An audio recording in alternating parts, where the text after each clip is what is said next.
Positive displacement pumps have many advantages that have led to their use in the field of water treatment, in particular concerning chemical reagent dosage or sludge pumping. They have the capacity to pump fluids with various viscosities that may contain solid elements with the precision and frequency required for various drinking water and wastewater treatment processes. How does a positive displacement pump work? Well, to answer this question, we will first look at how this type of pump works.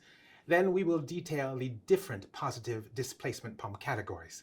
And lastly, we will focus on a special pump that we regularly find at the entry wastewater treatment plant, the Archimedes screw. Positive displacement pumps, also called variable displacement pumps or volumetric pumps, are composed of an hermetically sealed pump body. Several mobile, rigid, or flexible parts are found inside the pump body. When these move, fluid is conveyed either continually or forward thrusts thanks to suction followed by discharge. Two main pump categories exist: reciprocating positive displacement pumps and rotary positive displacement pumps.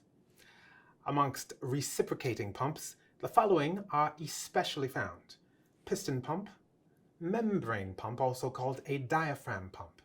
The cyclical movement of mobile parts generates forward thrusts in the flow sucked up and then discharged by the pumps, either by a negative pressure, then compression process for piston pumps, or either by a dilatation and then contraction process for diaphragm pumps.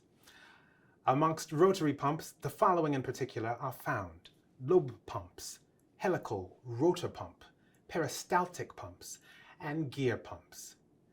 The continual rotational movement of mobile elements in direct contact with the fluid to pump drives a calibrated volume by the pump from suction to discharge. So let us first see the lobe pump. Now, in this pump's body, two symmetrical lobed rotors rotate. Cavities with volume V are thereby displaced, transferring pumped liquid from suction to discharge. Then, in the case of a helical rotor pump, a corkscrew-shaped rotor rotates in a stator, the shape of which enables the displacement of a cavity from the back to the front. A cavity with volume V is displaced, causing pumped fluid to be transferred from the suction point towards the discharge point. And lastly, in the case of a peristaltic pump, a soft tube containing the fluid to be pumped is compressed by rollers or wipers, turning at a set velocity, which forces the fluid in the tube to move forward to the discharge point. Now, this pump, a very old method for pumping dating back to antiquity, developed by Archimedes to irrigate fields, is used to lift water to low heights, in particular wastewater into wastewater treatment plants. It is comprised of windings welded onto a central tube, forming a never-ending screw, which rotates thanks to a motor. And thanks to this specific shape and its rotation, this never-ending screw continually lifts liquid from a low level to a higher level.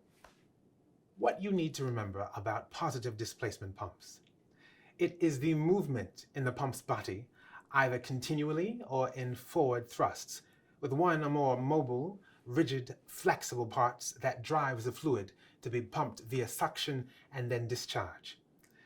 Two main positive displacement pump categories exist: reciprocating pumps and rotary pumps. And lastly, we saw how an Archimedes screw works and how it is frequently used for conveying fluids along small heights, and which is a fairly special case in terms of positive displacement pumps because fluid is conveyed in the open air.